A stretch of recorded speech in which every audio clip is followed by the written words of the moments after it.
Perbedaan antara orang kaya baru dengan orang kaya lama. Orang kaya baru itu selalu punya konotasi negatif, yaitu misalnya sombong lah dia. Oh ini dia suka pamer. Sedangkan kalau OKL tuh selalu dibilang, oh dia tuh sederhana, uangnya banyak tapi humble kan. Jadi ada beberapa barang, kalau kalian tahu di beberapa kalangan, ada barang-barang yang dicap itu OKL, ada barang-barang yang dicap OKB. Nah ini kenapa orang kaya lama itu terkesannya lebih humble, atau misalnya orang bilang nggak suka pamer. Karena dari kecil mereka itu justru malu untuk mengakui kekayaannya. Jadi anak-anak orang kaya ini dari kecil ya, mereka itu udah sangat privilege. Lalu mereka selalu dibilang sama orang tua mereka dari mereka masih sangat kecil bahwa uang ini itu bukan uang kalian. Jadi yang kalian lakukan adalah kalian terusin ke bawah. Ya tapi kan bapaknya orang kaya lama, bapaknya itu OKB sebenarnya dulu ya. Sementara orang kaya baru atau orang yang baru bikin kekayaannya sendiri bukan dari usaha bapaknya, itu biasanya hidupnya lebih lavish, lebih mewah, kelihatannya lebih wow. Yang orang bilang sombong. Kenapa? Karena mereka ini orang-orang yang suka menikmati hidup. Karena mereka mencari uangnya sendiri, berbeda sama orang kaya lama. Orang kaya lama ya, anak-anaknya terutama biasanya nggak punya skill set. Jadi kalau kalian perhatiin ya, ciri-cirinya gini. Lu tanya, oh kerjanya apa? Gua family business mining gitu. Tapi mereka mungkin punya mainan hobi yang lain gitu. Entah mau misalnya balapan kuda, entah mau apa. Mereka tuh punya hobi sendiri akhirnya. Jadi ini ciri khas anak-anak dari OKL. Dan uangnya disuruh simpen buat diterusin ke anaknya. Makanya selalu gitu kan, generasi satu ya. Kehidupan yang susah itu selalu bikin orang-orang laki-laki yang tangguh. Nah itu jadi bapaknya tuh. Laki-laki yang tangguh itu selalu bikin kehidupan yang enak buat anaknya. Kehidupan yang enak dari anaknya, dia gak bisa ngajarin anaknya lagi. Makanya biasa konglomerasi, banyak dari 3 generasi itu hancur. Generasi satu bikin, generasi kedua itu lanjutin, generasi ketiga itu ngancurin. Selalu begitu siklusnya. Nah tapi ini menurut gue lucu, sampai stigmanya itu dibawa-bawa ya. Jadi stigma ini dibawa-bawa sampai ke barang-barang pribadi. Contohnya, oh kalau misal lu pakai Porsche tua ya, kalian di sini, oh ini adalah old money gitu kan, ini OKL keren gitu, berkelas gitu dia pakai Porsche tua. Sedangkan kalian coba pikir dari angle yang lain ya. Kan yang OKB itu bapaknya, anaknya OKL ya kan. Bapaknya itu beli Porsche tuanya di saat Porsche itu masih yang paling baru gitu. Contohnya nih ya, gue sekarang orang bilang, oh lu OKB gitu kan, gue beli McLaren gitu. Tapi McLaren yang gue beli sekarang mungkin 20 tahun lagi atau 15 tahun lagi itu jadi barang klasik. Nanti orang bilang, oh itu mobil OKL. Ya karena zamannya belum nyampe.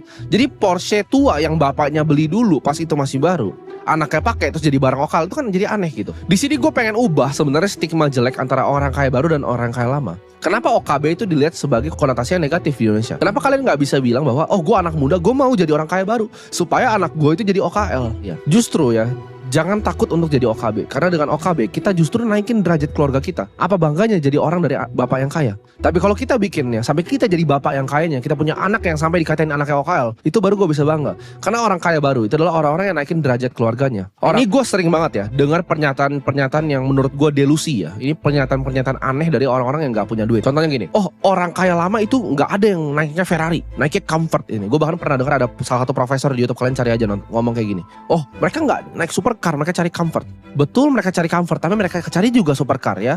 Daily drivernya mungkin Lexus LM, tapi di garasinya ada 50 Ferrari. Kalau lu pikir orang kaya itu gak beli Ferrari, siapa yang beli Ferrari? Orang miskin yang beli Ferrari. Orang miskin yang bisa beli Lambo, Ferrari, McLaren. Enggak bos.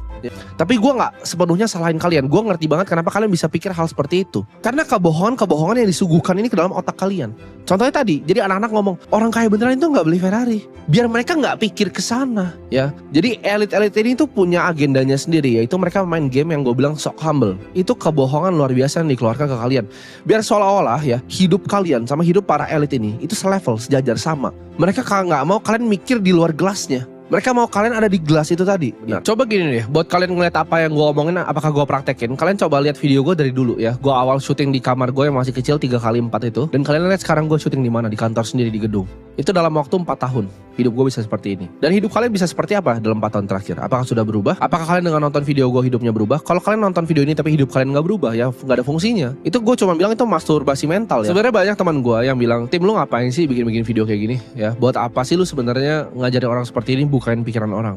Gue itu kalau misalnya mau egois ya, sebenarnya bebasin pikiran orang itu bukanlah hal yang baik ya. Sistem ini yang gue bilang dari dulu gak bagus sebenarnya untuk gue bebasin pikiran kalian keluar dari sini. Kenapa? Karena gue butuh supir, gue butuh office boy, gue butuh orang untuk ngapelin rumah gue, untuk bersihin mobil gue. Itu gak bisa dilakukan kalau semua pikiran orang bebas. Ini gue kasih tau kalian ya, sebenarnya dunia itu indah kalau kalian bisa zoom out keluar dari sistemnya. Jadi maksudnya gini, kalau lu lagi di Monaco, di yacht gitu, kalau lu lagi ngeliatin hotel-hotelnya, itu dunia itu indah. Kayak kemarin gue di Phuket, gue ngeliatin gitu viewnya di Paris, di tempat-tempat lain. Dunia itu sangat indah. Tapi lu kalau di dalam posisi yang lu di kantor yang lu gak suka, lu kerja di dalam sistemnya, ya dunia nggak bisa jadi indah buat lo. Memang mayoritas orang tuh akan punya mentalitas seperti budak ya, dan gue nggak salahin itu, dan gue nggak pengen itu justru berubah. Biarin aja, nggak masalah. Banyak orang yang emang mentalnya budak gitu. Tapi buat sedikit dari kalian, segelintir kecil dari kalian yang nonton video ini, buat kalian yang memang ngerasa, oh memang ada hal lain di dunia ini yang gue pengen capai. Oh ada hal di dunia lain yang gue pengen lihat di dunia ini gitu. Nah biasanya orang-orang seperti itu yang udah sadar, oke, ini ada sistem nih. Ini ada sistem yang gue pengen keluar dari sistem ini. Ini biasa orang-orang nanti dicap gila sama orang-orang lain ya. Nah buat segelintir dari kalian yang benar-benar percaya ada dunia lain di luar sana dan kalian mau pecahin kacanya, ayo kalian belajar ya, ubah pemikiran kalian. Dan gue yakin kalau kalian benar-benar lakuin sekeras mungkin untuk keluar dari kacanya, lu pecahin kacanya, lu akan nikmati hidup yang lu belum pernah nikmati sebelumnya. Kehidupan yang benar-benar bebas, dimana kalian gak usah pernah ngeliat harga lagi makanan, harga lagi baju. Semua itu berubah menjadi gratis, asal lu benar-benar mau untuk mencapainya. Karena gelas itu gak akan berbahaya kalau gak pecah.